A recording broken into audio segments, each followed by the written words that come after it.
So I'm at the top of the hill right now, or almost the top. The guys are over there. This is probably the steepest part of the hill. Luckily it's in the shade. There's some nice trees. I think it's like a 20% grade. We're gonna ask Blaine and get the real numbers because I'm not as technical as he is. So this is Bolting House Hill. Bolting House Hill is regarded as the most difficult, steepest hill in the Bloomington area. It's just under 1/4 of a mile long and raises 182 feet according to the Strava segment we're going to do. It has a maximum gradient somewhere between 20 and 25% at the top that seems to go on forever. Yeah. In order to get our Everesting on this hill, it's going to take us right around 160 times up and down the hill.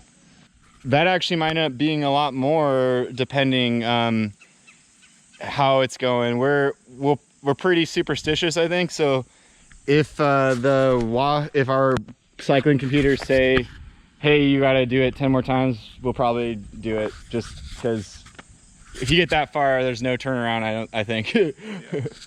We did an extra 12 or 13 laps on Griffey, so you just turn around and keep going until the altimeter tells us 29,029 feet. Yeah.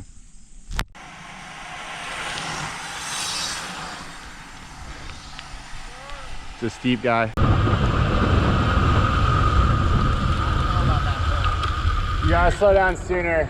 We're gonna check out this turnaround point. Let me set my bike. It's pretty abrupt is the word I would say. So we're gonna come down the hill right there. And then, Blaine, where is it exactly? Like right this, okay, this piece. Oh, okay, they repaved it for us. Check that out. We're really stoked and thankful for the city to do that for us. It was definitely specifically for us. So yeah, this is actually probably the trickiest part, and why we have so many extra brake pads is we don't want to go too far, because the further you go, the more mileage you gain during the Everest attempt, and that just gets to be harder than anything else, because if we're doing like 200 miles, like that's gonna suck harder. Hey Ollie, how are you doing? Anyway, we really anticipate probably blowing through a lot of brake pads, and one thing we wanted to be really upfront with everybody about is that if you come out here to do any sort of practice laps, don't send it down the hill. Just go a chiller pace. There's going to be a lot of people out here, and we just want to make sure no one gets hurt and everyone's safe. Please go a lot slower down the hill than you think you have to. We've done a couple practice loops to kind of tune the amount of braking that you really need to do to stop that abruptly after how much speed you gain going up that hill. There's going to be a lot of people out here who, if you have any questions, you can ask them about like when it's okay to join in and all of that. And we're hopefully everyone comes out and has a fun day and feels free to do some laps with us. Did you guys have anything else you wanted to say about that? No, just look forward to seeing everybody come out. That was the best part of the time we spent together on Griffey, was everybody coming out to support us. So everybody, please support Habitat. Yeah, that's what this is actually about, is please donate. We're doing this as, what did you say earlier? This is my favorite thing Blaine said. It's, they're compensating us for our like pain or something. Is that people? The whole point of this is people are donating to create pain for us. They're donating to our pain. Yeah. That's the point here. Hopefully it's entertaining for everybody.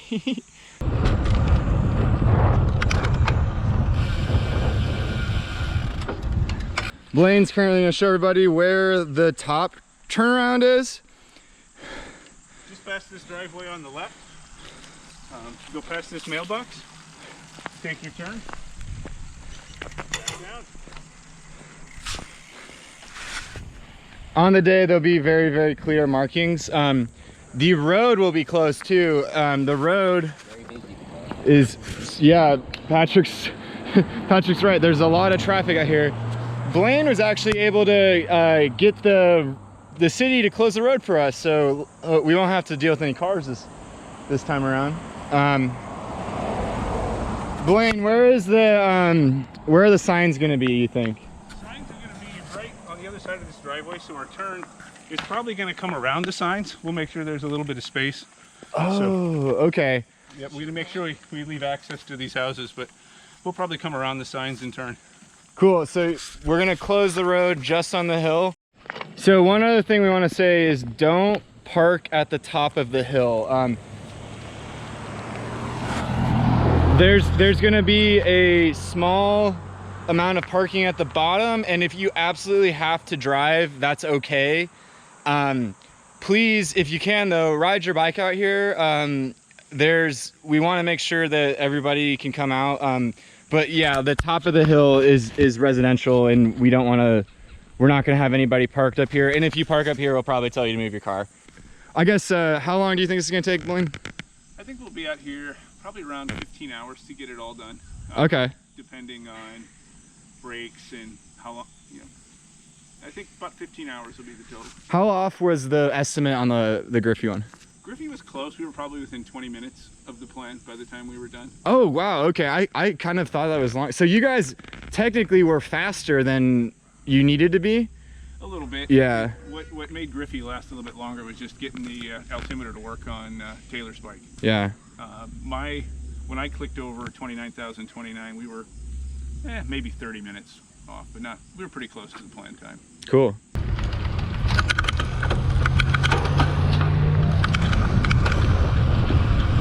I'm not in a hurry, man.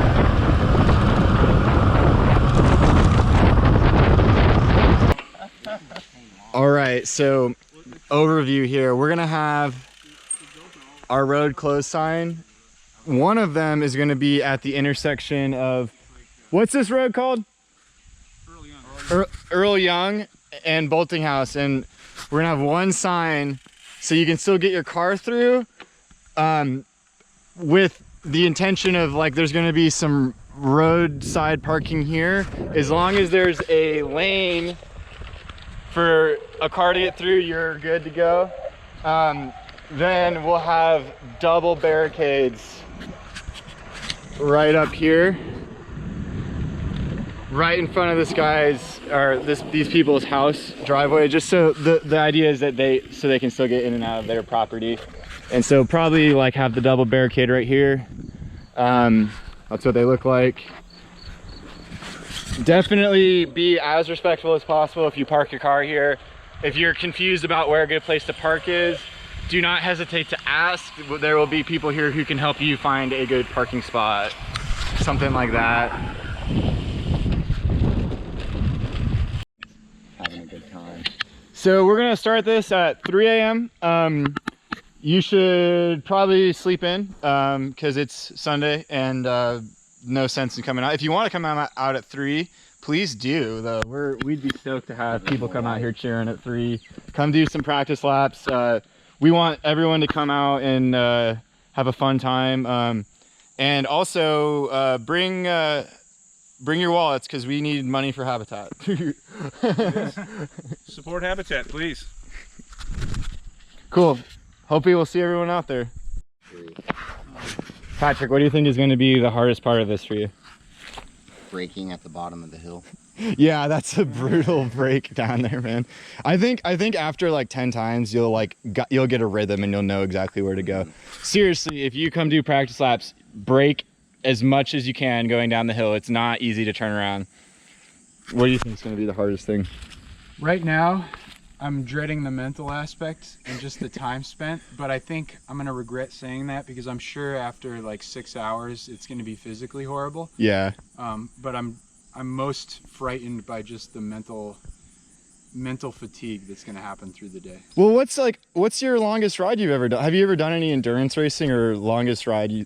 Can you remember? I've done 2 200+ mile rides in my life. Okay, that's huge. One was solo on a fixed gear, and that was just super slow all day. The other 200-mile ride I did was with Jake Parker, if any of the audience knows Jake. And I didn't eat enough, and I cracked at mile 150. Had to put the Garmin in my back pocket, and Jake just pulled me home. So we want to avoid that.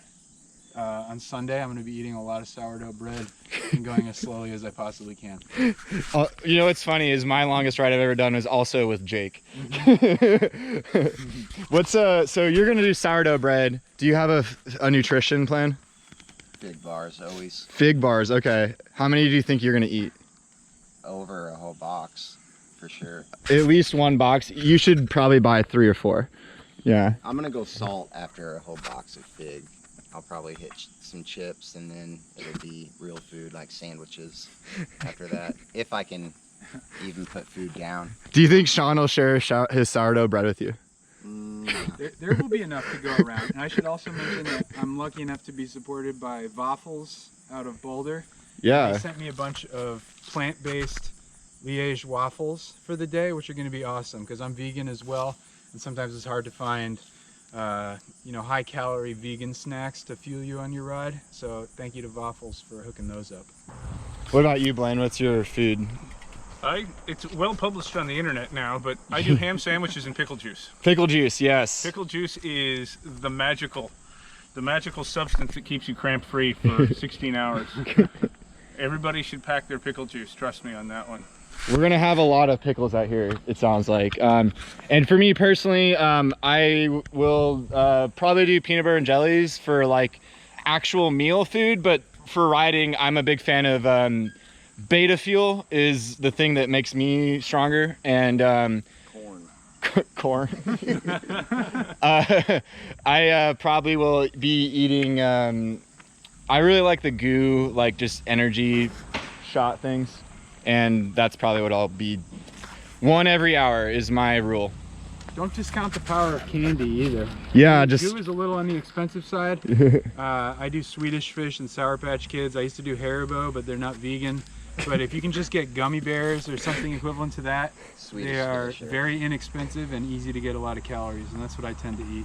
Except mid-race, when you're at your limit and you try to eat a mouthful of Swedish Fish, it is not going to happen. yeah, You need a gel. we do have a luxury of like we can just stop and like have a full meal if we need to. Over 180th of the way there right now. Should we just do it? You got this. That'd be hilarious if we just did it and we're like, you guys missed it. I have not eaten today. Why don't we This is my double? fastest ride. I've only eaten coffee.